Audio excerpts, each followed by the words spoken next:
They say it's for God, but it's really jihad. Ladies and gentlemen, welcome to This Week in Jihad with the great David Wood. And I am Robert Spencer, author of the Quran. We are here now after a 2-week hiatus. Unfortunately, I was traveling during the trip. My blue headphones broke. So I am sorry to join the black headphone brigade, but what can you do? David, welcome. How are you, sir? Wow, you lose your headphone. You get your headphones broke. I lose my beard. It's like It's been a I tough don't even know what week. show this is anymore. What is this? David, I suppose the big news in Jihad that we should discuss this week is actually the counter-jihad in the Islamic Republic of Iran, which continues now for, I believe, the third week. And it is spreading all over the country. And I think not many people realize that in Iran is the kind of regime that jihadis would establish everywhere had they the chance. And the people in Iran are sick of it. And they want to be free. What do you think are their prospects for that? I don't know. I mean, I kind of like their prospects in Iran for overthrowing their regime now a bit more than I have in the past, and a bit more than I have in other places. But man, it's rough. I mean, Hatun and I were just talking about this on a live stream. She was asking me, what do you think? What can we do? What can we do to help? And that's rough because every time Western nations start getting involved in things, it usually turns into a stupid dumpster fire disaster. But I have seen a lot of the protests saying that they used to be scared and they're just not scared anymore, and they're just saying, hey, I've lost my son or I've lost my daughter, and I'm not scared of these people anymore. I'm coming out here. And then you have, girls all like uniting and doing something pulling them off at the same time with the attitude of like, you can't get us all at once and so on. But then they do. And then the people become more enraged. So, yeah, I mean, I can see this one going either way. I can see the crackdown eventually winning and them just locking everyone up and beating everyone into submission and killing a bunch more people until people get sick of fighting. Or, I mean, stranger things have happened than, a revolution actually succeeding. Now, I have to unfortunately change the subject momentarily. Many people in the comments were saying there was an echo on your side. You sounded like the Wizard of Oz, which I think is entirely fitting, but they didn't like it apparently or found it hard to understand. Now people are saying it's fixed. I did hit this thing here that says use echo cancellation, but I just want to be sure. Can you say something and we'll see if it echoes? Check one. Check one. What do you think, ladies? Sibilance. That is interesting because normally that's a problem caused by people not wearing headphones. So as long as you're hearing through your headphones, I don't see why that would be a problem. But they are saying fixed. So I have actually Robert headphones on, the headphones you sent me. Yeah, I sent you those a while back, but now it's cool because Robert Spencer, the problem solver, has solved yet another technical problem as his specialty. Yeah, that's it. Robert, the technical genius. Yep. Robert the tech guy. Quit the jihad, get a tech job. It's going to be great. We should all do that one day. We're just, what?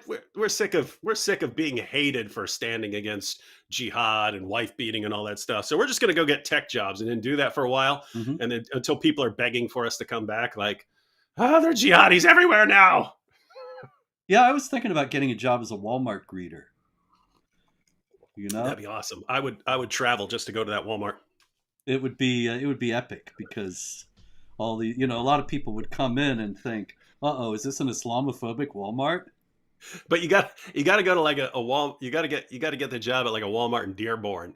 You know what I mean? We're joking, but actually, in all seriousness, it would be quite impossible. If I wanted to leave this, I couldn't get a job.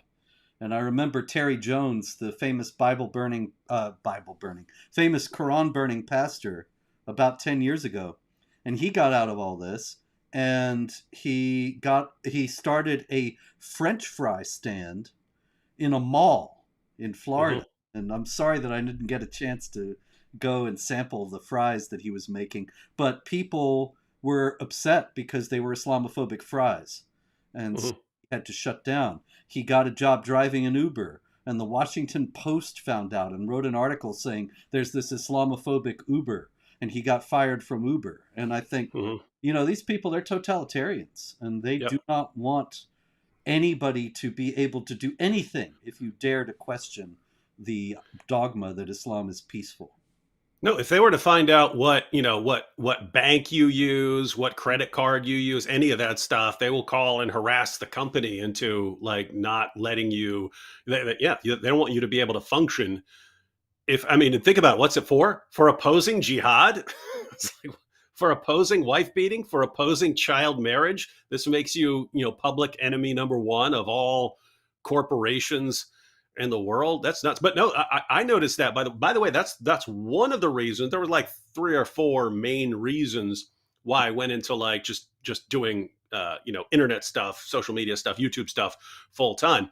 But back in the day, I was teaching at Fordham University. So I was teaching philosophical ethics and philosophy of human nature, and I would have students would come in and tell me that there's a Muslim outside the gates telling students what to come say to me.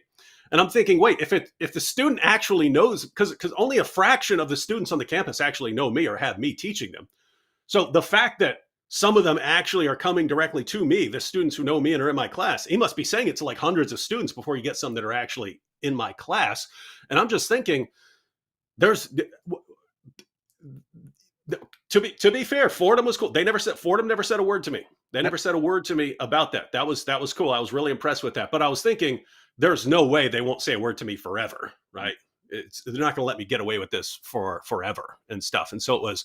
I realized back then, I was like, same thing you just said. I can't go and do something normal, because as soon as people find out where I am, they'll do that. They'll be harassing people outside, and schools and so on. They're not going to want to put up with that stuff. And so it's okay. Well, I need to do stuff where they don't have that kind of control over me, and they can whine all they want. Exactly. But but it's a deterrent. The idea is to deter other people from following us into this kind of work, because they'll say, we will just ruin your life in any field that you get into if you dare to venture in and do this. Anyway, let's go to the jihad, David. We have quite a lot of jihad, of course. Really? 3 weeks, but I only actually went back 1 week just to maintain the integrity of the title This Week in Jihad. So we start with the kinetic violent activity. I think probably the most vivid and arresting story that we have out of this week is actually one that comes from a little bit earlier, but the killers are on trial.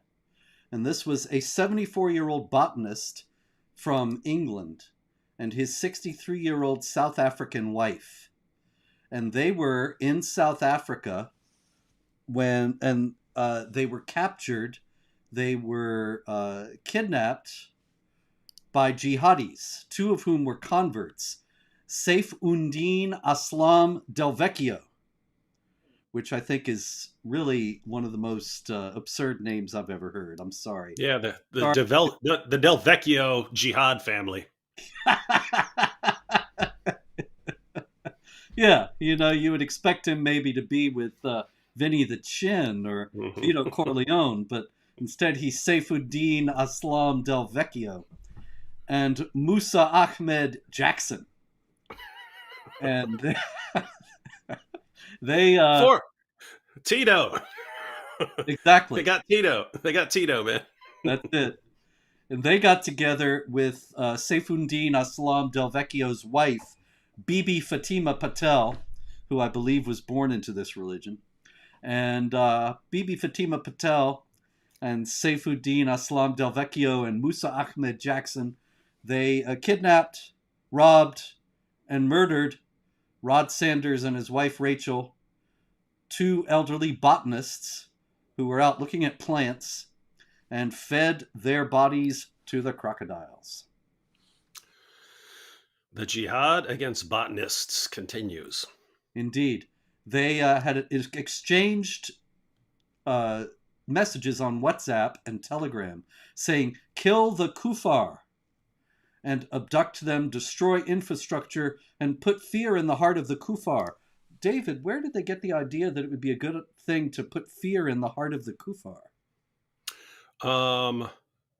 I'm guessing the Quran and Muhammad. Oh, and of course. I never thought of that. The Quran. Does the Quran say something about putting fear in the hearts of the kuffar? Strike fear, yeah. Mm-hmm.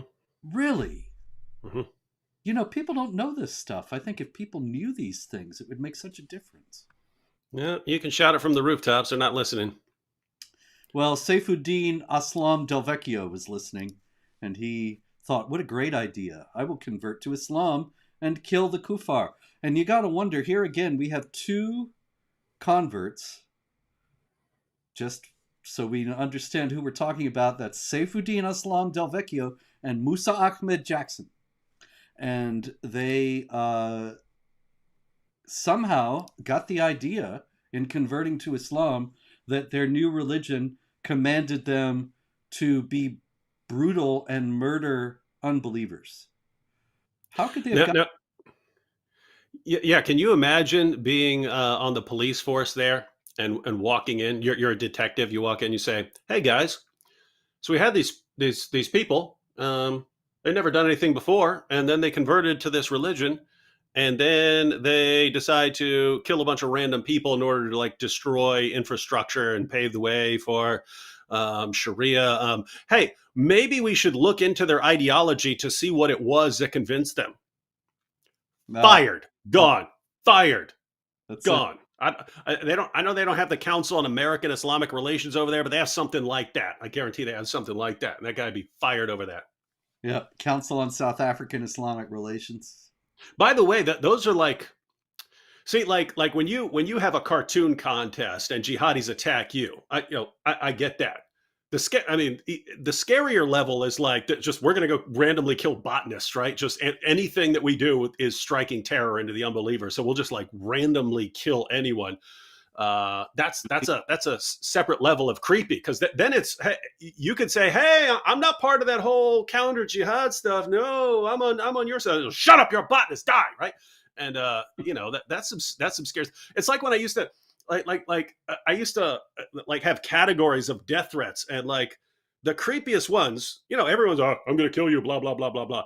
The ones that you'd actually sort of take seriously were on like polar opposites of the spectrum. One would be like random, like, die, Jew, die, David, Jew, David, blah, blah, blah, kill, right? And it's like all this like gibberish about die, Jew, die, and stabbing knife symbols and stuff like this.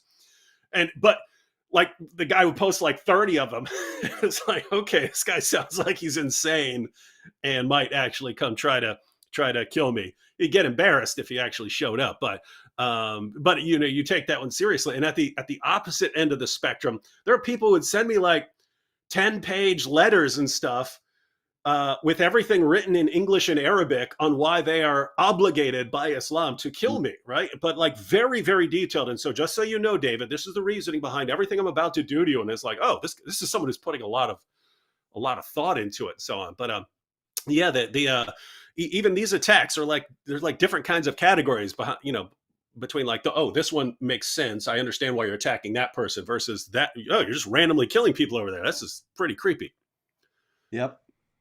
I haven't graduated yet to the ability to actually show a picture, and I wasn't intending to talk about this anyway, but since you mentioned death threats, I've been getting inundated with death threats lately, and this guy, he loves Photoshop, and so he's got the one picture of me that's the picture on Twitter, and I've got this small smile, kind of, just a slight grin, and standing in this room, actually, with all these books, Bukhari and Tafsir al-Jalalain and all the Muslim books behind me.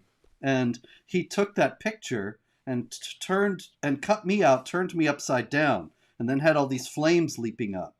And so I thought, this is great. I look like one of the holy martyrs, the Christian martyrs, because I'm there suspended upside down in the flames, and I'm grinning happily. Yeah, that's awesome. And so I thought, this guy's making me heroic. I love this. Yeah, after we get off, see, you could do a couple cool things here. So one, you can post pictures, sources, all that stuff. Matter of fact, you can do multiple things. You can share pictures. You have to get them ready beforehand. Yeah. You can share video clips if you want to watch play videos during a live stream. And you can do screen share. In other words, if you're on your website or something like that, and you want to pull that up, you can actually pull up your own website and stuff like that to take a look at it. I'll tell you what, ladies and gentlemen, next week in Jihad, we're going to go to the next level. But problem solver Robert is gonna. It's gonna happen. Anyway, back to, unfortunately, actual jihad activity. In India, 4 Muslims raped a pregnant Hindu woman, and one of them rather ingenuously explained, "We will go to heaven if we have sex with a Hindu woman." Now, where on earth might he have gotten such an idea? I mean, I'm guessing do you have something specific? Because I'm thinking just general, like he's waging jihad and so on. No, I'm thinking 4:3. I'm thinking captives of that the Quran. I mean, we often think about this as permission, that the Quran permits you to have up to 4 wives and the captives of the right hand. But you should also remember that this is the immutable perfect word of Allah. And consequently, if the Quran says you can take the captives of the right hand, you should actively take the captives of the right hand, and you are pleasing Allah when you do so. And there were actually people who were the victims of the rape gangs in Britain who said that Allah will bless me if I rape you, and this is something that is part of my religious observance. So there you go. And everyone keep in mind, Surah 4, verse 24, which says that also permitted are the captives, those whom your right hands possess and so on. The historical background of that was that Muslims captured wives with their husbands. It had already been revealed that if they capture women in battle and so on, that they can take these women and rape them. That had already been revealed. But this time they caught married women with their husbands. And so the question was, wait a minute, we know we're allowed to rape our female captives, but we also know we're not supposed to commit adultery here. So we got a question. They came to Muhammad for that one. And that's when Allah revealed 424 of the Quran, saying, nope, you can rape them too if you've captured them. There you go. And Islamic law to this day. I have a manual of Islamic law back there. It says, when a woman is captured, her marriage is immediately annulled. So she can be free to be married to the jihadi should he choose. All right. Or just raped, because they would have sex with these women. They'd practice coitus interruptus, the azl as they call it, and then they would sell the women in the next town when they got there. There you go. Nigeria, in Azubros Plaza, Nigerians, Azubros Plaza off France Road, Sabongari in Kano State. A couple of gentlemen, Ifeanyi Elekchukwu and his friend Chibuili Emmanuel. They were working in the battery store that Ifeanyi Elekchukwu owned, and the Muslims came in, said they were looking for batteries and that they were customers, and then they killed them. This reminded me of an incident in the life of Muhammad. What do you think, David? Does it remind you of an incident in the life of Muhammad? I have to say, I read a comment while you were saying. David's beard? No, no. Well, it was a train. It was a train of thought. It was you apologizing for possibly mispronouncing something, and then me thinking about that, and then I was looking at a comment, and then I was thinking, hey, no need to apologize because our names sound weird to other people as well. And I wanted to jump in there and tell you had nothing to worry about because I was in Ethiopia and sitting with an Ethiopian. We were watching a Key and Peele skit. I'm just giving you my weird thought processes that way, so you know why I zoned out because I thought this was a funny story. But we had a Key and Peele skit where they played a substitute.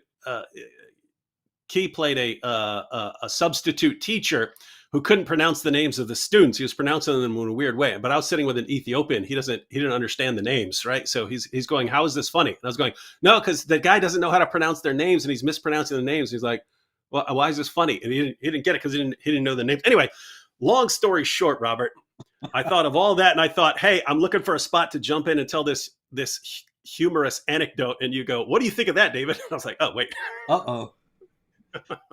You know, one of the best comments I saw, I've been so busy the last couple of weeks, I have not read any of the recent comments. This was a few weeks ago in one of the early shows on this channel, and somebody said that actually in one of those real technical difficulty ridden shows, this guy writes in saying, all of this is scripted.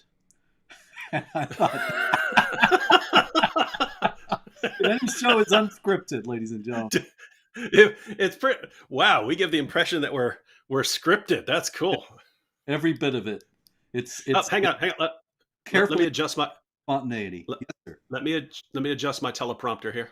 All right, good. All right, I adjusted my teleprompter. All right, I'm ready to read, Robert. Ready to read. Yeah. So tell us about Mohammed Maslama and Ka'b ibn al-Ashraf and the principal. Oh yeah. Story. That's what you're saying, because I did catch you were talking about them walking in saying they were there for batteries and stuff. Yeah. So you're talking about Ka'b. They wanted to kill this guy because he was making fun of Islam, and so they wanted to kill him, and so they acted like they wanted to buy some stuff for him and trade and stuff. So they go in there and they asked Muhammad for permission too. Hey, can we lie to this dude? Muhammad's like, yeah, go ahead. And then it's reading the story is a little creepy because it almost feels like you're there watching this when it says, "Oh, I smell the. Can I smell your hair?" And he moves in and stuff, and it's like you've got such man. Yes.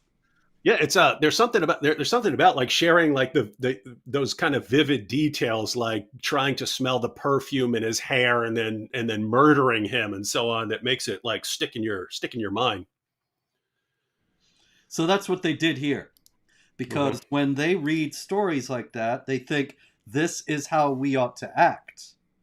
You know, a lot of times we tell these stories to say Islamic tradition is sanctifying deceit, and that's altogether true, but it's much more than that. It's that these things are models for emulation. And so the jihadis in this case who killed Ifeanyi Elechukwu and Chibiuli Emmanuel, they were doing exactly that. Okay, we have Uganda.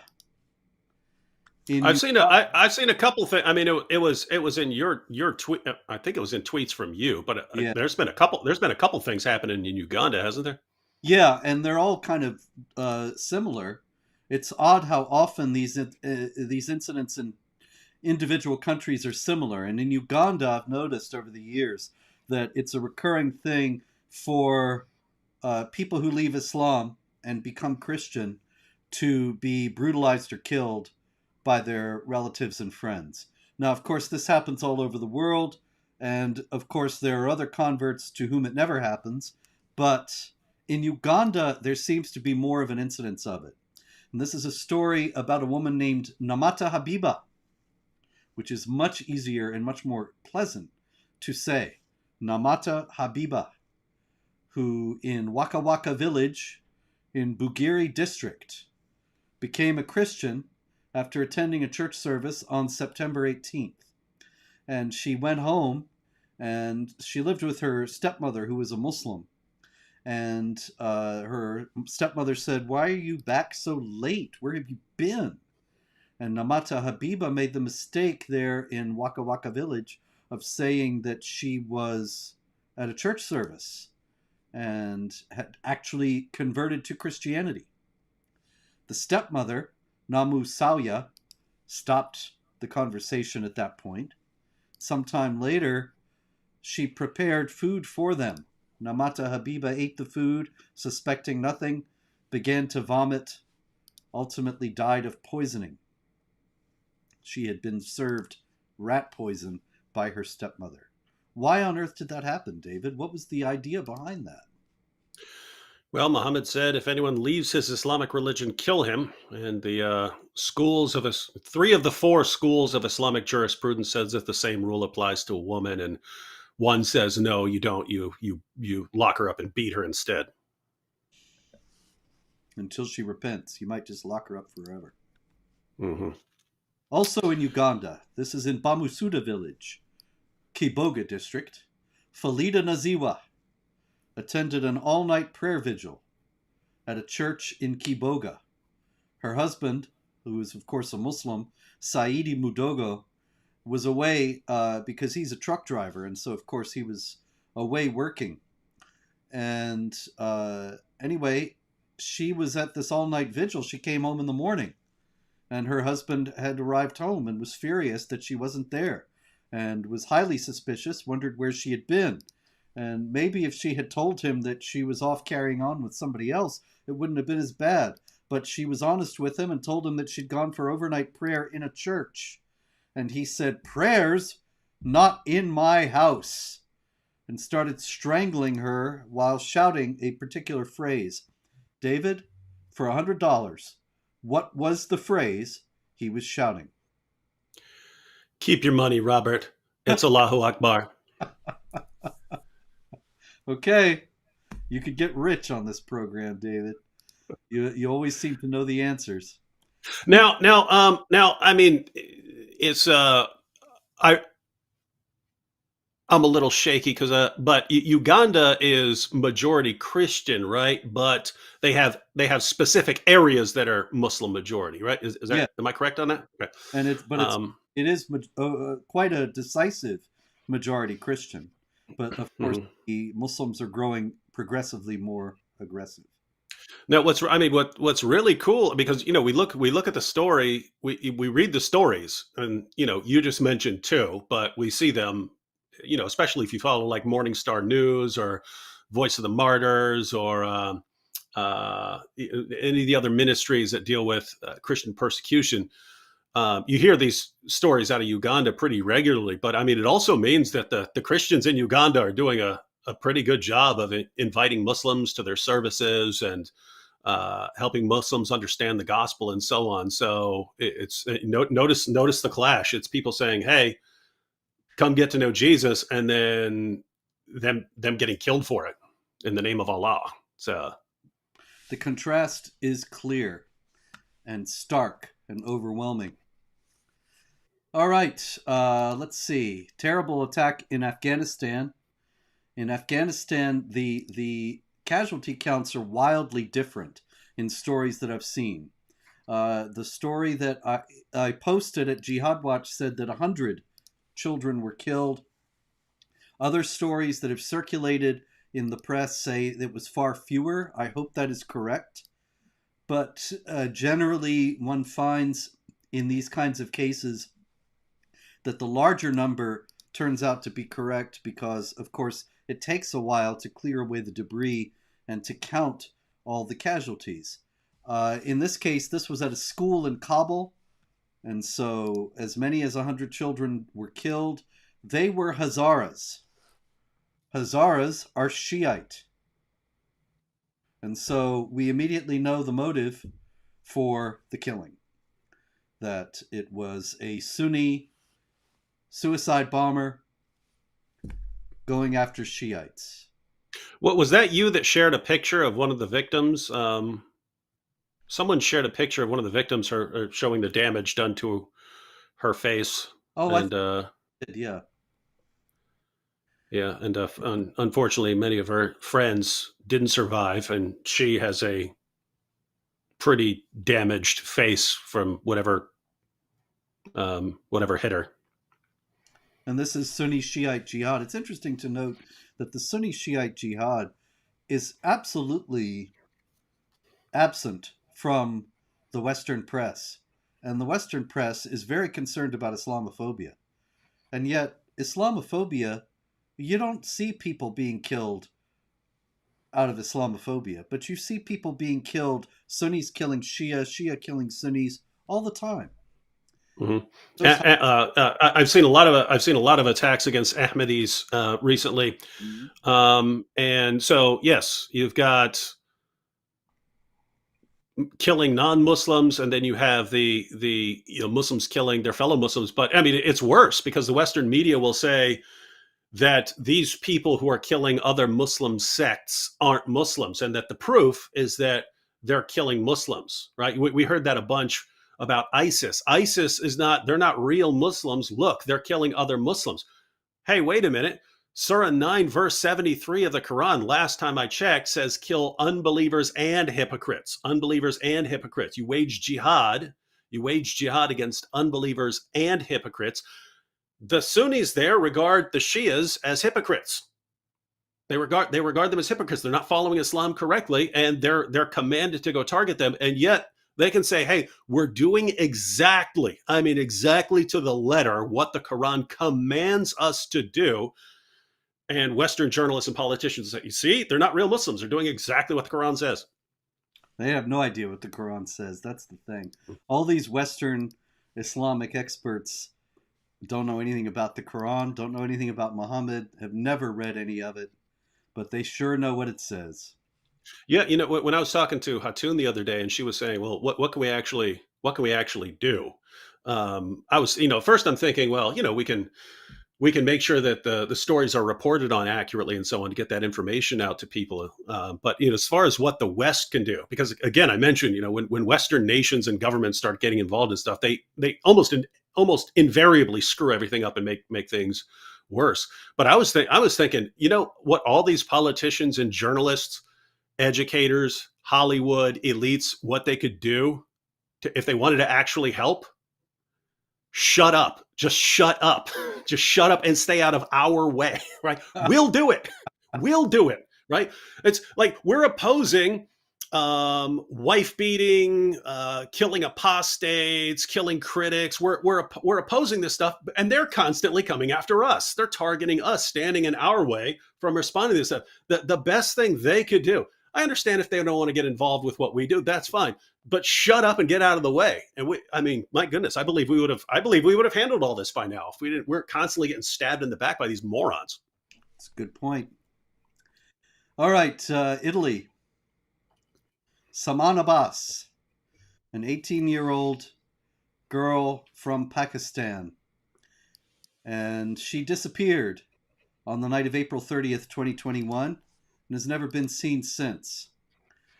But her father, Shabar Abbas, and his wife, they fled back to Pakistan shortly after this, and now it has come to light that on June 8th, 2021, he was on the phone and the phone was tapped. And Shabar Abbas said, "For me, the dignity of others is not more important than mine. I left a son in Italy. I killed my daughter and I left. I don't care about anyone else at all." Now, it seems that he killed his daughter because she refused an arranged marriage. She refused to go to Pakistan to marry her cousin. And so consequently, Shabar Abbas killed her. This is, of course, the phenomenon of honor killing. There are many countries in the Islamic world that have reduced penalties for honor murders because they just don't consider them to be really murder. Yeah, when you start a story and you say, "Hey, here's an 18-year-old girl" or something like that, when you say it, I immediately process all the possibilities, and I'm thinking, okay, so where's he going with this? Either she became a jihadi, and so she went and killed somebody, or it was an honor killing, or she got lured back to some Muslim country where they can control her. So they got her out of Italy, and just you got to go see your aunt Maple back because she's sick, and just go back there for a quick couple-day visit, and then you never hear from her again. But yep, honor killing, and if we oppose it, shame on us. Indeed. Okay, in France, David, this is the $500 question. A 35-year-old Sudanese man with legal resident status. He started to wave a knife around at a man on the street, and he started to shout. For $500, what was he shouting? Double Jeopardy. What is Allahu Akbar? That's correct. The check will be in the mail, David. That's why they think this is scripted. They think there's no way David can be right every single time. That's right. When, nope, not scripted. I really am this correct. It's really because of your remarkable intellectual abilities.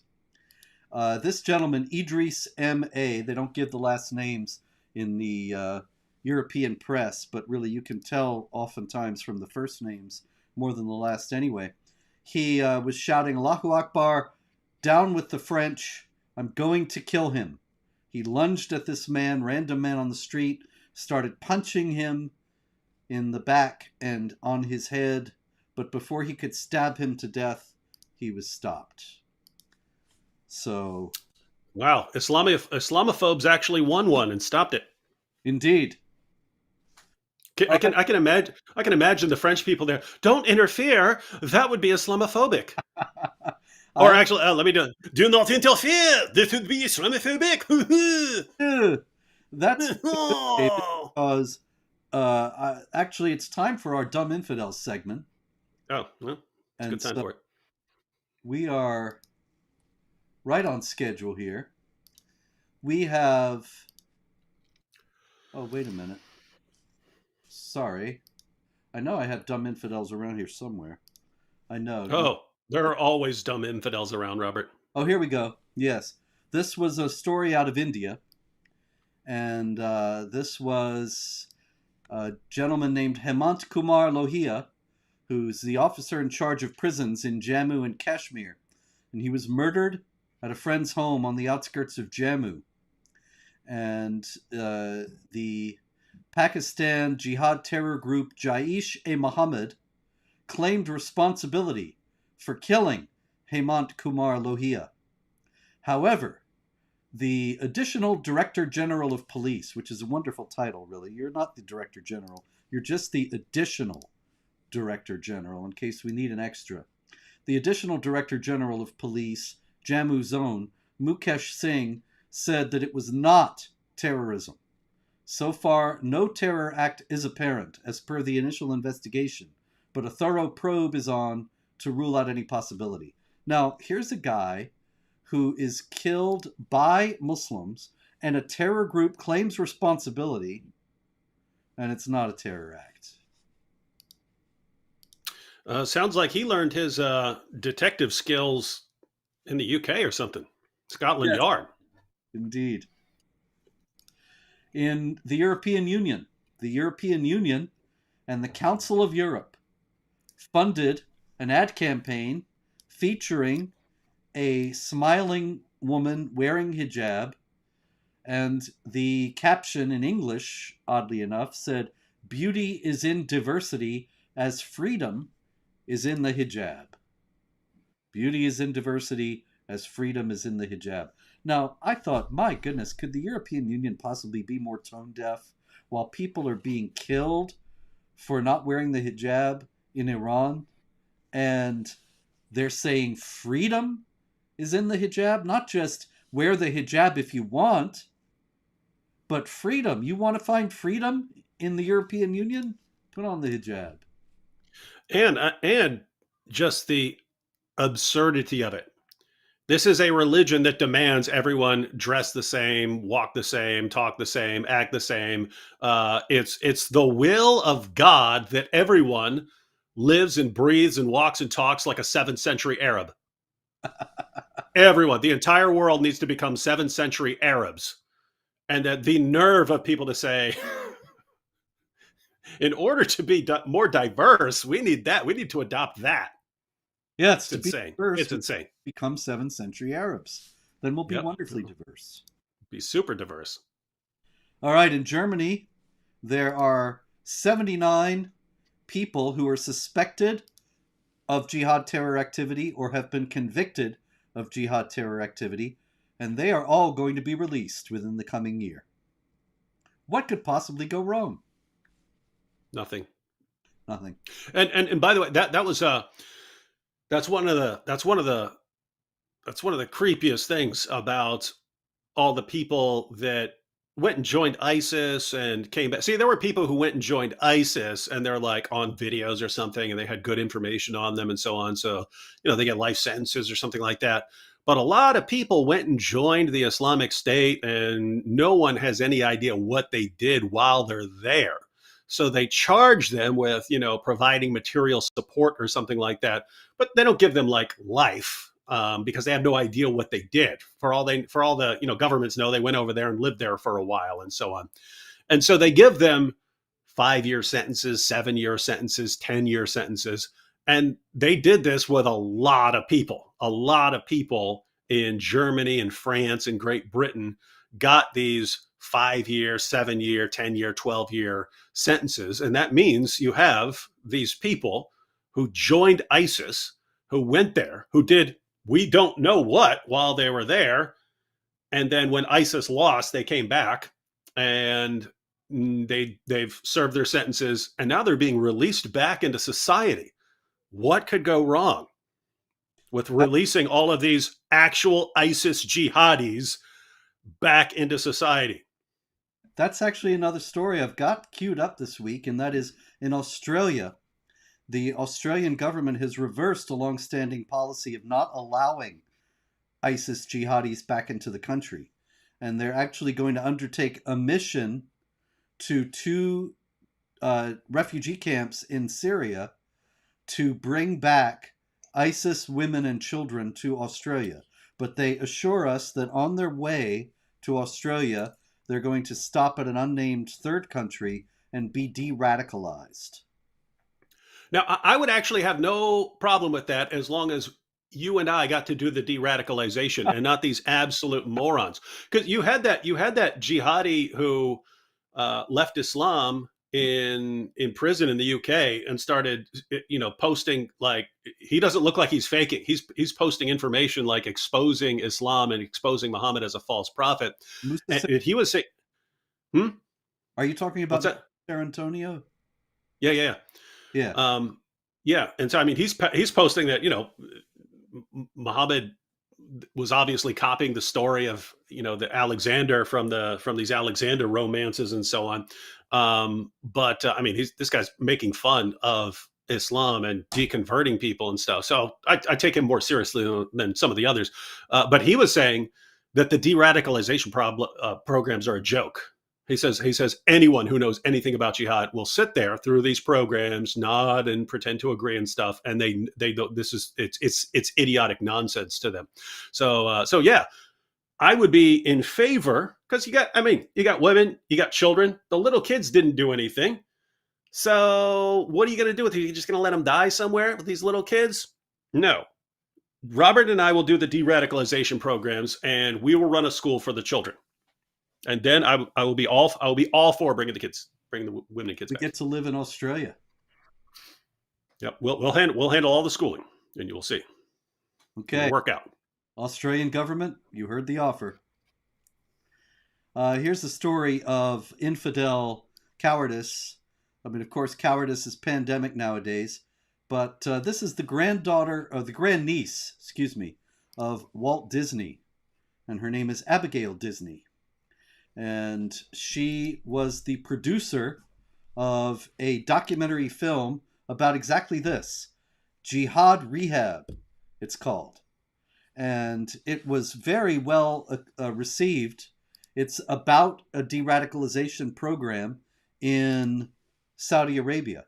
And it's quite sympathetic to the jihadis. Hold on. But before you continue, Robert. Yes.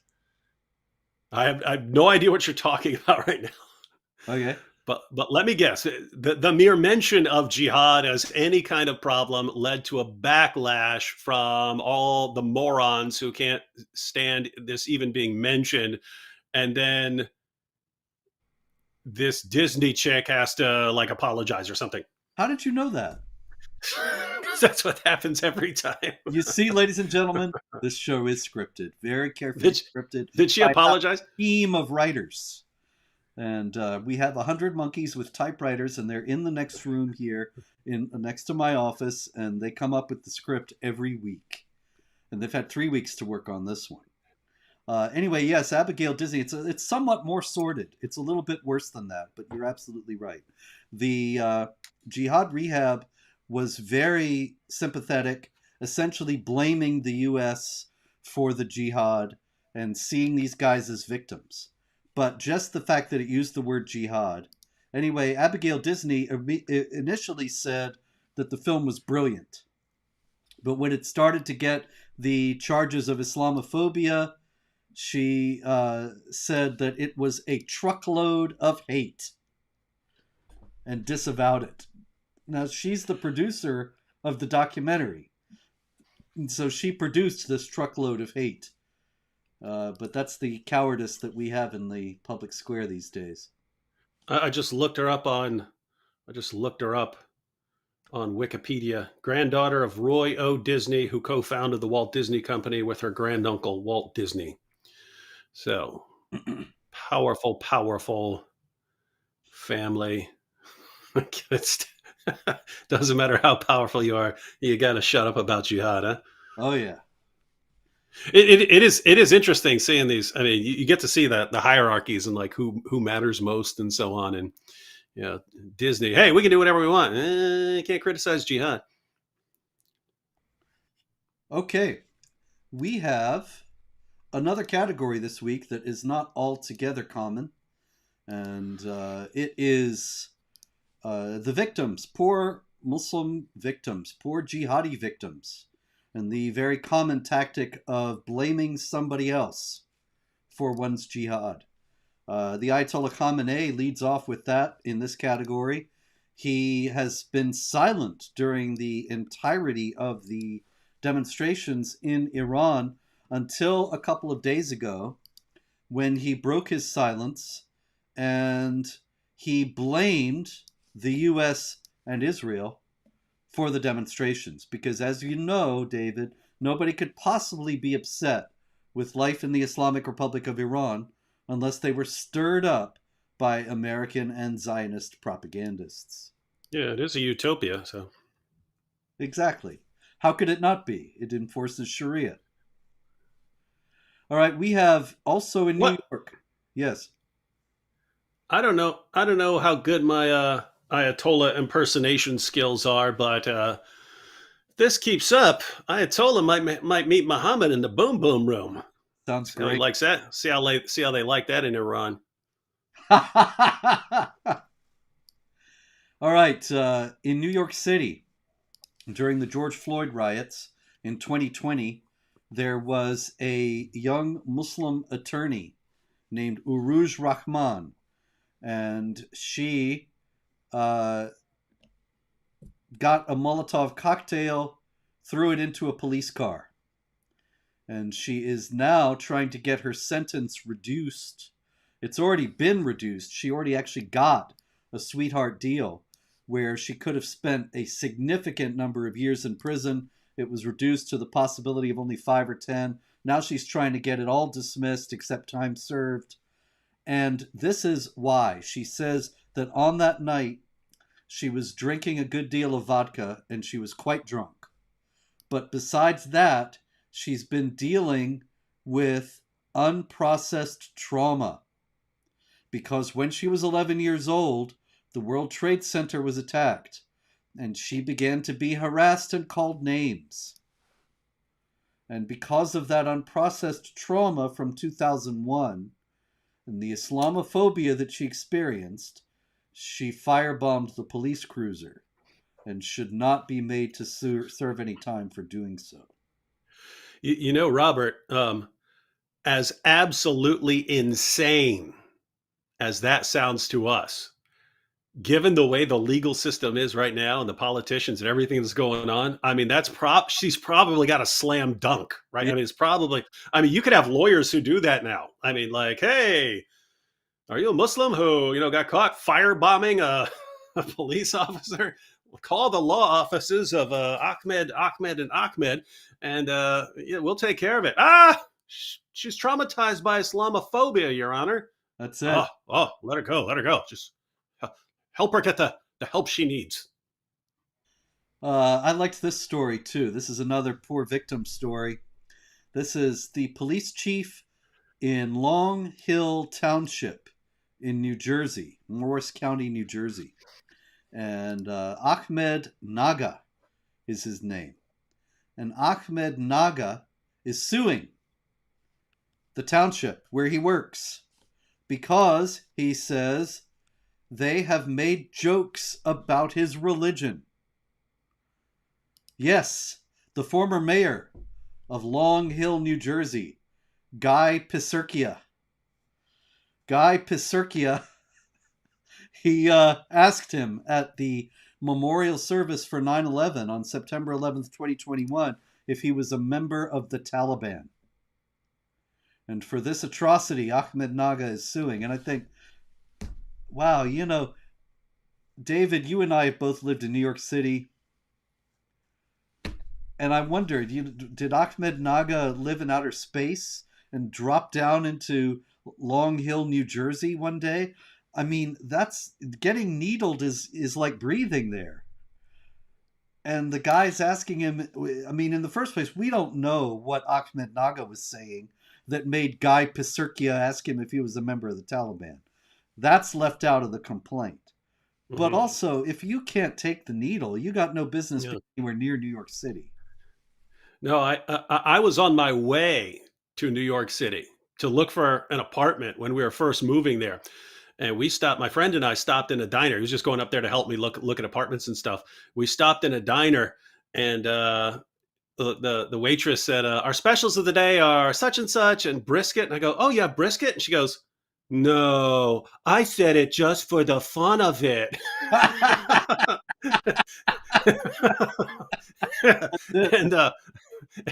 And then I noticed that everyone acts like that up there, and then but no one means anything by it. Everyone's just kind of it's okay to be a jerk up there. But could you imagine if I were this guy? Oh, I have to sue her for hurting my feelings.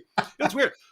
Earlier today, I just posted because I posted this because we always hear this from the Dawa boys after the cartoon contest or the Salman Rushdie thing, the Charlie Hebdo stuff. You don't realize that our sacred symbols are important in Islam, and we don't insult the sacred symbols of any religion. So when you do it to us, we respond with violence. It's like, what sources are you reading? What sources are you reading? I mean, Muhammad went around smashing the idols of the Kaaba. I just posted a source earlier today on Twitter where he went stabbing the eyes of an idol. Once you took over, you're stabbing the eyes of an idol. On what planet was this guy respectful towards the sacred symbols of other religions? He was stabbing them in the eyes, smashing them, breaking them, hitting them with sticks. That's how Muhammad thought you could treat a religion that you didn't disagree with, and yet everyone's supposed to, have the utmost respect for all things Islamic. This goes through Islamic history. I remember I was at a museum a couple years ago, and there are all these statues, various Hindu and Buddhist statues, and the noses are broken and the eyes gouged out.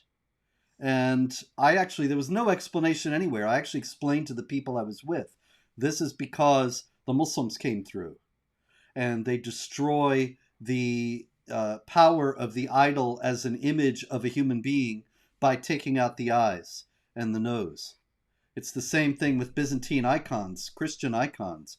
I was reading a book years ago, and this guy says that you go through the Balkans and the icons all have the eyes scraped off. And he said the Byzantine Christians did this in order to use the paint of the eyes in potions. And I thought, man, this guy who wrote this book, Robert Kaplan, has probably never met an Orthodox Christian, because no Orthodox Christian on this planet would ever scrape the eyes out of an icon or deface an icon in any way. And this was what clearly my whole church does nothing but scrape eyes off icons and make potions out of them. Robert, come on, that's the end thing. The story the Muslims told him, I'm sure, the Muslims in the Balkans, to cover up for the fact that they took the eyes off the icons in order to destroy their nature as a human image, as an image of a human being. But it reminds me of Hatun. Every time she gets attacked or stabbed or slapped or something like that, they don't catch the guy, and then all the Muslims go, "Huh, it was a Christian who did it. It was a Christian. Christians are so mad at Hatun, they're attacking her." Who defaced all these other Christians to make their potions? Yep. By the side note, you have a lot of historical information in your book, The History of Jihad, about desecrating the idols of the Hindus and smashing them into pieces so they can walk on them as they're walking into the mosque. Yeah. Yep. I think that's a very strange practice, really, that you go into the Hindu temples, you smash the idols, and then you put the pieces in front of the mosque, so everybody has to walk over them to get into the mosque. Aren't they going to come into the mosque with their feet bleeding from walking over all these broken shards? Nobody seemed to think of this. I don't know why they didn't call you, David. Mm-hmm. Anyway, one more here before we go. The Popular Front of India was banned by the government.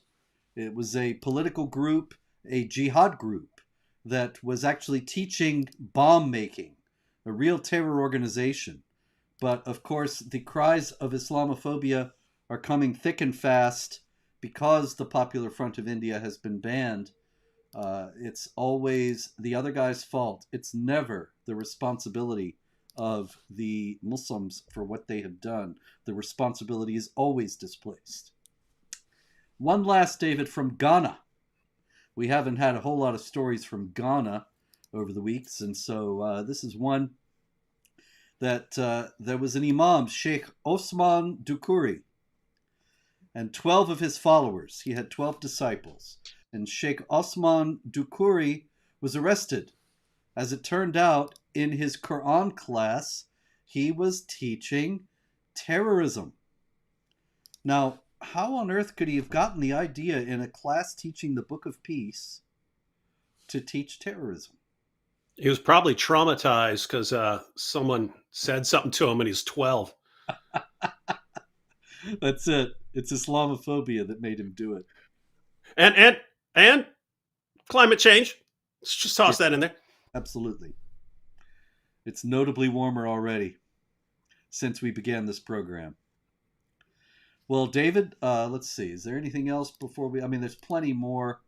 I have a no kidding category that we didn't get to at all. For example, in France, a mosque has been accused of incitement against Jews, gays, and women.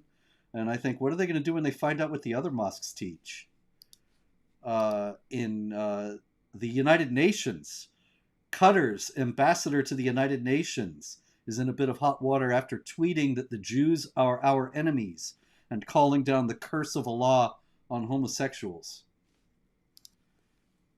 These kinds of stories are just ordinary Islam, but are treated as if they are singular incidents of extremism.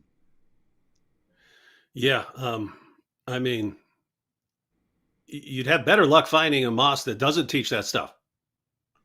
I mean, try finding a mosque that doesn't teach that stuff, right? Go do that. But if they're thinking that's weird, no, that's just the mosque that got caught saying it, right? Exactly. But people don't realize, the French authorities are clearly still in denial and still think this is some singular phenomenon that they can contain, and then the benign, peaceful Islam will practice coexistence with them forever and everything will be all right. Anyway, thank you, David. Another scintillating week of This Week in Jihad. I think it's likely we'll be back next week, should we both be free. as there is likely to be more jihad, unfortunately. It's a good possibility. And so till then, be safe, be careful, be watchful, practice situational awareness, and avoid the jihadis until we finally witness their ultimate defeat. Good night, and God bless.